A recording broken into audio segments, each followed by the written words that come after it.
And now, like, it's funny, I talked to some people who still have their ones, and they're like, yeah, those things actually kind of held up pretty well. They were good. And, like, the twos. Bake them. Yeah, everyone's... And I was like, yeah, actually, like, real quick to just, like, jump all over it, but...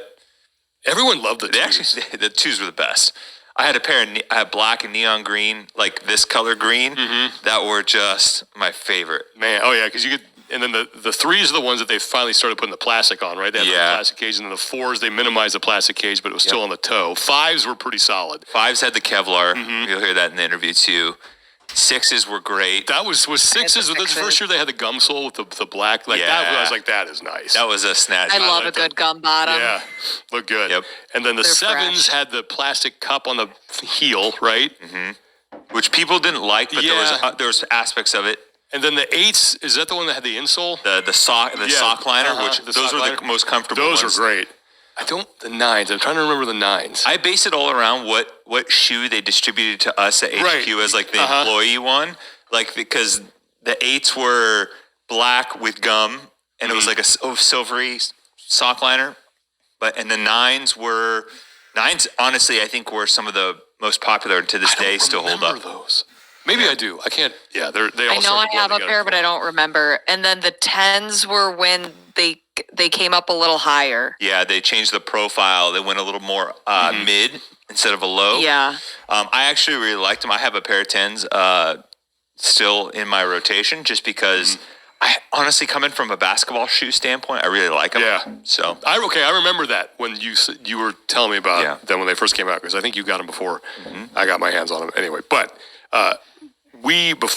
Before we get into the interview with Tal Short, just want to let everybody know, if you're interested in the Nano X4s and you're going to be in Miami, you can win. Yay. You can possibly score yourself a pair at our happy hour. Oh, yeah. That we are having. Fullfree.com. We are having tomorrow night. So Wednesday night, 6 to 9 p.m. at the Tipsy Flamingo. What am I going to wear? I don't know. We got probably something subtle and, not very colorful is what I'm guessing. You can get your hands on some merch, get your hands on some shoes, some brand new X4 Nanos. We're going to have athletes there. We got a bunch of athletes are going to be there. We got James Sprague, Fisa Goffi. This is just off the top of my head. I don't have the list in front of me. Elisa Fuliano, Christian Harris, Allison Scudds. Sam Corley, Kyra Milligan. Like, it's going to be a good crew. Tipsy Flamingo, 6 to 9 p.m. I am literally landing, and I'm picking up my baggage, and I'm going right to the Tipsy Flamingo. So there will be... And one of those athletes will be the TEF correspondent reporter, for the boots event. On the ground. This will be fun. We don't know how this is going to work, but we're going to just kind of... It's going to happen. Turn this person loose and see what ensues. Every time I hear that, I go, Brick, you doing your celebrity golf tournament again? No, too many people died last year. So anyway, please join us. It's going to be a lot of fun. Tipsy Flamingo, 6 to 9 p.m. in Miami. Just look it up on your smartphone. It'll send you right there wherever you are. And you can maybe score yourself a brand new pair of shoes. Not a bad night out. And hang out with some there will be plenty of opportunities for people to win some swag. So exactly. Okay, let's get into it now. Here is our interview that we did with Tal Short from Reebok.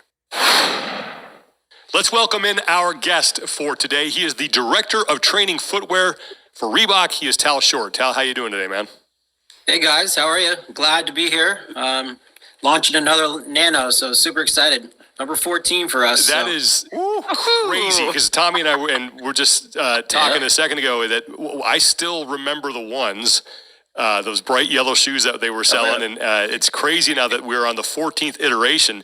So let's get into that for a second. When having 14 different iterations of a shoe, you're obviously changing something and tweaking things here and there. As you approached this current design, what were the things that you knew you wanted to change? What are the things you knew you wanted to add?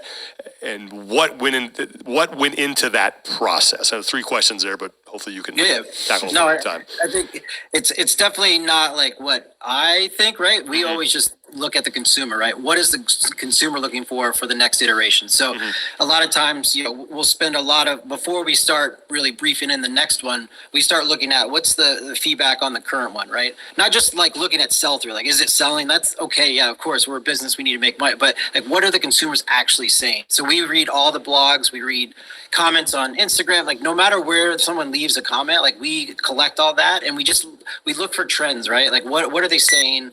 What don't they like? And then also, what do they like? Like, let's make sure we don't change that. And I think a lot of things with the Nano X4 is, I like to say it as, the X3 has done very well for us and the feedback's been good. The ratings are high, but we felt like we could do better. So I would say it's more upgrades that we've provided for the X4 versus total changes, right? The consumer's not looking for us to just change up the Nano. Everyone seems to be pretty happy with it. We did make some slight tweaks that we can get into that I think came directly from feedback from the consumer, and we can talk more into that. But I think in general, one thing that we do at Reebok that we make sure of is that we're making changes for the consumer. We're not just telling them, all right, this is a better shoe, you need to buy it. Like, we're like, it's almost like, I like to think of it as like a crowdsource project, right? Like everyone's kind of building the Nano with us. We do need to, as leaders, we need to make sure that we're still, innovating and pushing the envelope, but also kind of bringing that consumer along with us, because we know the training consumers changed quite a bit over at least the past 5 years for sure. And what are those changes? And on the backside of that as well, to kind of tack on, what are maybe some of the interesting adjustments and trends that you've seen over time?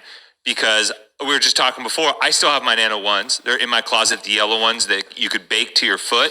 And I'm just curious what the needs of the training consumer and cohort how they have adjusted over this time. Because even back then, CrossFit on a broad scale was still new to a lot of people. Yeah, no, it's a great question. I think that's one thing that we're laser focused on is where is the training consumer going, right? Whether it's CrossFit, whatever they're doing. I think one trend that we saw a couple of years ago was there's definitely more like running cardio, which is not something, in prior years. And I was with you guys at the very early on stage, right? Like it was, I need the flat shoe. And we talked about like people wearing Chuck Taylor, like it was give me the flattest shoe possible for deadlift. And then all of a sudden, they start doing 400-meter runs in those things, and like, wait, why am I hurt? Why is my feet hurt? Yeah, where's that slapping noise I hear? So I think runability and like overall comfort. I think even us, we were guilty of it. Like you look at like the Nano 5. I mean, that thing was like a piece of equipment, right? Like it was indestructible, but like, was it as comfortable as it needed to be? So I think the consumers really put a lot of pressure on us to make a super, high performance shoe, but also is comfortable and wearable. I think that's another thing that's really evolved is people's style has changed, right? So I think before it was like, they didn't really care what the shoe looked like as long as it performed, right? And so I think nowadays it's like, all right, I want to be able to run to, brunch after my workout or run to Trader Joe's and get like not worry about like, oh, I look like I have this piece of equipment, like I'm almost, on my feet when I'm going out. So definitely the style component. I think you guys understand that. You've seen it across the board, but I think especially on the women's side, right? Like that's one that we were really focused on making sure you have the right colors and make sure it's still wearable. Obviously, performance is number one, but I think that's where our advantage of doing this for 14 years is making sure that we can have that balance of both. And are those a pair of 14s behind you, Tal? Oh, yeah. So I have some hanging around. I mean, who doesn't have Nanos on their mantle? I just got the Christmas decorations down, so we added this. But yeah, so the X4s, can you kind of just kind of take us through some of the different things stylistically and functionality wise that you've implemented to the new ones? Yeah, for sure. So I think the first thing we wanted to look at is just kind of the overall streamlined look, right? So if you remember the X3, it had this big zigzag on the back, and it really, we wanted to call out the lift and run chassis system that was in the X3. The good news is we still have it in there, right? So that's one of the, I think, biggest surprises for us, the X3, is that people really bought into that and they felt it and they really liked the functionality of the lift and run chassis system. So just to remind everyone, it's like it's a system we have inside the shoe. Unfortunately, where it's really hard for us to show it because it's right in the middle of the shoe. But the idea is that there's a piece of plastic in there that piece of really hard plastic that when you're lifting, it flattens out, makes you stable. But when you're not, it's got Flow Ride Energy Foam, which is our premier running foam. It's in there as well in the dome. So when it's not like compressed, it's just sitting there. It's super comfortable, responsive for runs and jumps. And so it's kind of a balance of both. So we're always trying to crack the code. Can you really have a shoe that you can lift and run in? And so hence the name. We're very creative, the lift and run chassis. Yeah, so we wanted to make it really obvious what it does. But so we still have that. But I do think a couple of things that we focused on was, one of my at least pet peeves and one of ours is when you see people like rip their shoes off after working out, right? Like they just like, I gotta get my shoes off. And so we started to study, like we saw feedback that, the X3 and other training shoes were running hot. And so we're like, what does that mean? And so we started really diving deep into like, why the feet swell, how much does the feet swell? Like, all this like stuff. So there's a couple different things we did to kind of help with that heat and friction. So first thing we did is we removed like a bunch of underlays and like stuff that's inside the shoe that you would never know. We didn't want to sacrifice any sort of stability or durability, but we felt like if we just looked at the pattern of the shoe, which I'm sorry to get a little too nerdy on you guys, but like we just made sure that everything was there, what was on there for purpose, not just like, oh, we need it in there for whatever reason. So the idea was to really look at, can we take out some layers? Obviously, hopefully reduce some weight, but really it was that friction of the heat. And then the second thing, which I'm really excited about, is this kind of ventilation panel. So you can see it here in kind of the red, we call it our midfoot. So like right in the midfoot. The idea is that's where the most heat comes when you're working out. So we're allowing that air to kind of flow through your shoe versus it just being stuck in there and then trying to get out through your ankles. So the idea is it allows, some airflow, but the good news is we've made sure it's still like super durable. And I think that's the advantage with our flex weave, that we were able to actually weave it into the yarns, which is pretty cool technology. It did take us about 8 to 9 months to get it right and make sure that we had just the same amount of durability and breathability together.